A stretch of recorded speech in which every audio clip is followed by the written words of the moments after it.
You ever wonder why a house like this might cost $3 million, but then you go 10 minutes away and you're looking at $4.5, $5 million, like that much more. I've always wondered why some of these neighborhoods are crazy when it's only a few minutes down the street and why anybody would pay that. So let's try to break that down in today's video. Every morning, actually, I drive my kids to school. I'm in Midtown Toronto. My office is in Riverdale, so it's closer to downtown Toronto. And somewhere in between is where I drop my kids off. As I do that, I pass through different neighborhoods and I wonder, it's only 10 minutes away. Why would anybody pay another $1 million, $1.5 million, $2 million more for something you get in a similar house in my area? But the other day I had this thought, I could go further north and get something for $500,000 cheaper or maybe even $1 million cheaper. So they must think the same thing for us. And then you can keep going further and further and further, and prices just get cheaper and cheaper, of course, as you know. Like you drive to qualified, number one rule in real estate, or at least for affordability if you're trading up. Let's try to break down some of the factors of why some Toronto neighborhoods cost more than others. You might think it's schools. Schools do play an important factor into how you price properties and price neighborhoods. The thing is, these school rankings, people like to tend to base their decisions on that. But school rankings don't really mean anything, like in my opinion anyway, because they change all the time. I actually did a video for that a little while ago. I'll try to link it here. There's a whole bunch of reasons why it doesn't matter. It's how do you put a number? How do you quantify that? Like, do you base it all on academics? Having kids myself, I realized that it's not just about academics. There's other things, extracurriculars, the parents that you're with, the parent groups.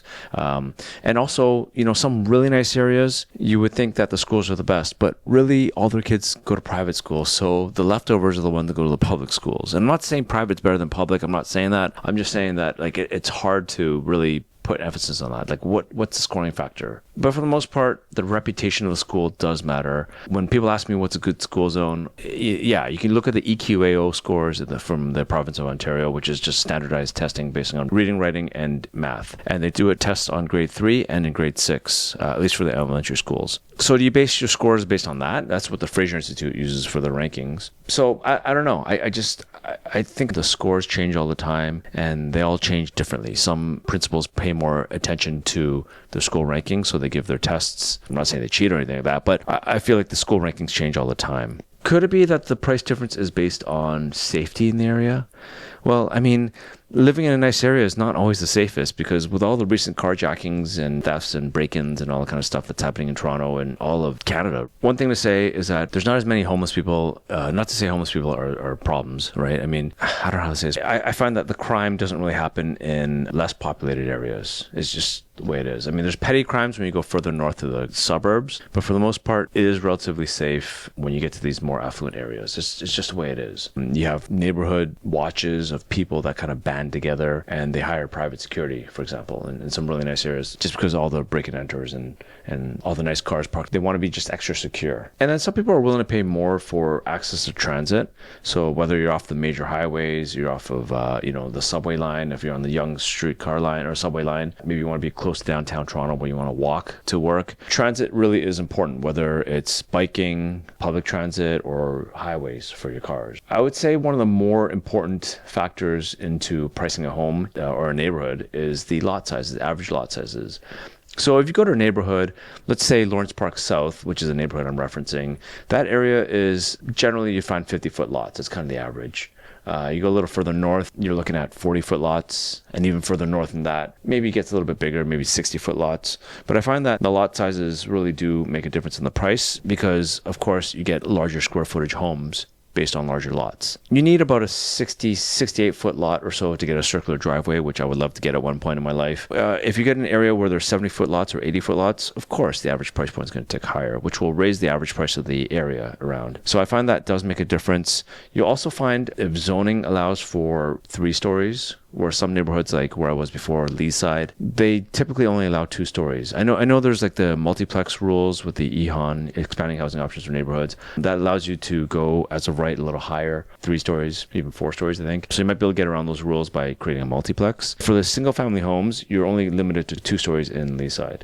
Of course, because the square footage is smaller, the average price is going to be smaller or lower. I'm not saying it's not a bad area. It's a really good area. Price per square foot is a really good area. But then if you go to some areas that allow for 3 stories, those are larger homes generally, right? So that also affects the pricing as well. Another thing that really affects the pricing of an area is the housing type. If you're in a neighborhood where there's a lot more condos being zoned, So you're turning a bunch of houses into more intensifying them, turning into condos. Let's say Yonge and Egg, for example. I'm not trying to knock on any neighborhood or anything like that, but Yonge and Eglinton used to be a really good neighborhood, and it still is a very good neighborhood, and it still is a very expensive neighborhood. But then you'll have condos in the area, and not, again, no knock to condo owners or condo dwellers, but the average price point is a little more affordable. Price per square foot might be a little bit higher because you have amenities, you have commercial grade components of a building, like the roof is commercial grade, the windows are commercial grade, versus what you'd get in a house. So the price per square foot is a little bit higher, but the average price point is a little bit smaller because the units are a little bit smaller, which then kind of blends in the average price point for the area as well too.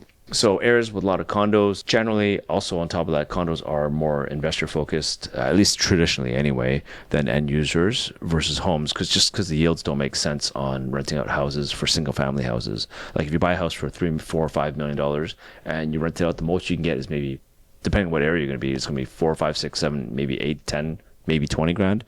But if you do the math on the mortgage for what it costs for a $5 million house or $8 million house, plus all the carrying costs, land transfer taxes and all that, even $20,000 doesn't make sense for the carrying costs. But if you do the math on a 4, 5, 6, $8 million house, and you have rental incomes of, let's call it 15,000 or 20,000 even, right? Like that much. The yields just don't make sense on what it would cost for the mortgage and the carrying costs and the taxes and all that stuff, if you had that all together. So the housing type does matter. And then I guess the demographic also does matter and changes the price point. You'll find the houses with larger lots generally adapt towards not the starter family homes, but the trade up people. So we're talking about teenage family kids. So they need more space. They need to have room for their cars if they have, they're driving as well to school, versus the starter where you have like a small baby. I mean, you don't need that much room. You could probably get away with a 3-bedroom if you have just one kid. But if you have a larger family, you need a 4 or 5 bedroom, maybe even 6-bedroom house. It just creates a feedback loop of affluence, right? Like those larger families generally need more income, and generally maybe they've climbed the property ladder to actually get into those houses, or maybe they're really successful in their businesses and they have lots going on where they can afford those larger homes. Just a factor of life. You take more space, it costs more money to pay for that space. Supply constraints really do make a difference in the average pricing of a home. If you're looking at, let's call it Dundas West or downtown, where it's super dense and getting a house in that area is really expensive because there's no more land really, and everybody's building on top of each other to go up. So if you have a low-rise product, it's just going to get more affluent and more expensive over time. And then of course walkability does matter. Like here in Riverdale, things are pretty expensive because everybody likes to walk. It's one of the best neighborhoods that's just outside of the high-rise guidelines. It's just outside of the super dense areas. I mean, it's super dense here for low-rise anyway, but you have access to the subway lines, you have access to the parks, and just getting downtown in like 15 minutes versus going further north might be 45 minutes, might be an hour even sometimes, depending on how far you go. And then you have development pipelines. So if you're talking about some areas where a lot of condos are going, like I was saying, that may potentially lower the price of the area because of all the other factors I talked about. Of course, what really does matter is prestige as well too. So if you're in an area like Rosedale, Moore Park, or just further south, I generally find those areas are a little more affluent. And some of your neighbors in that area but the people that are willing to spend the money on the premiums to be in those areas, Annex, all the high-end areas, Forest Hill and all that.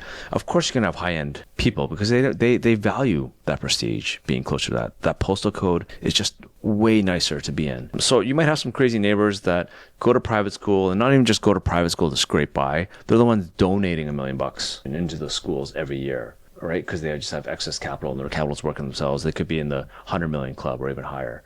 So being around neighbors like that, there's value to that.